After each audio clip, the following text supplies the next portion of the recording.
বাংলাদেশে যে আমাদের যেসব দূতাবাস সারা পৃথিবীতে ছড়িয়ে আছে এবং বিশেষ করে যেসব দূতাবাসে কমার্শিয়াল উইং আছে বা কমার্শিয়াল উইং নেই অন্যান্য ইকোনমিক আছে, আমরা সবার সাথে যোগাযোগ করেছি, তাদের সাথে একাধিকবার আমরা অনলাইনে আমরা মিটিং করেছি এবং তারাও তাদের নিজ নিজ ডেস্টিনেশনে আমাদের এই মেলার কথা ছড়িয়ে দিয়েছে ওখানকার বিজনেস অ্যাসোসিয়েশনের মধ্যে থেকে, এবং আমরা সেখান থেকেও সাড়া পাচ্ছি।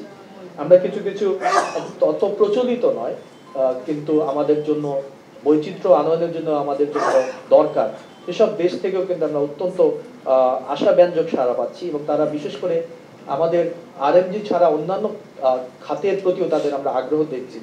উদাহরণ হিসেবে আমি ইরানের কথা বলতে পারি। ইরান থেকে একটি ডেলিগেশন আসছে এবং তাদের আমরা জানতে পেরেছি তাদের মূল লক্ষ্য হচ্ছে বাংলাদেশ থেকে পাট ক্রয় করা এবং পাটজাত কাঁচাপাত এবং পাটজাত পণ্য ক্রয় করা।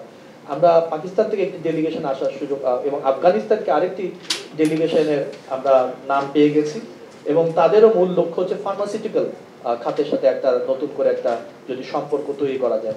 অর্থাৎ আরএমজি সেক্টরের তো আছেই, এর পাশাপাশি অন্যান্য সেক্টর থেকে এবং আমাদের যে প্রচলিত যে ডেস্টিনেশনগুলি আছে মূল ডেস্টিনেশন ছাড়া অন্যান্য দেশ থেকে আমরা কিন্তু বায়ারদের মধ্য থেকে আশাব্যঞ্জক সাড়া পাচ্ছি।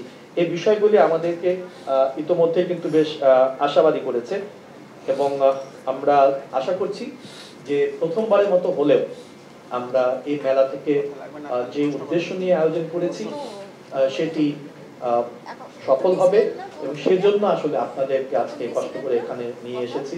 আপনাদের মাধ্যমে দেশবাসী এবং আপনাদের মতো সারা বিশ্বের মানুষকে এবং বিশেষ করে আমাদের রপ্তানি পণ্যের যারা ক্রেতা সম্ভাব্য ক্রেতা আছে তাদের মাঝে যেন আপনারা গ্লোবাল সোর্সিং এক্সপো 2025 ঢাকার খবরটি আরো বেশি করে ছড়িয়ে দেন।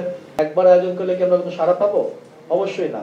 এবং এই জন্যই বিভিন্ন অ্যাসোসিয়েশন থেকে এবং ইপিবিও একই রকম চিন্তা ভাবনা করছে, বাণিজ্য মন্ত্রণালয় একই রকম চিন্তা ভাবনা করছে।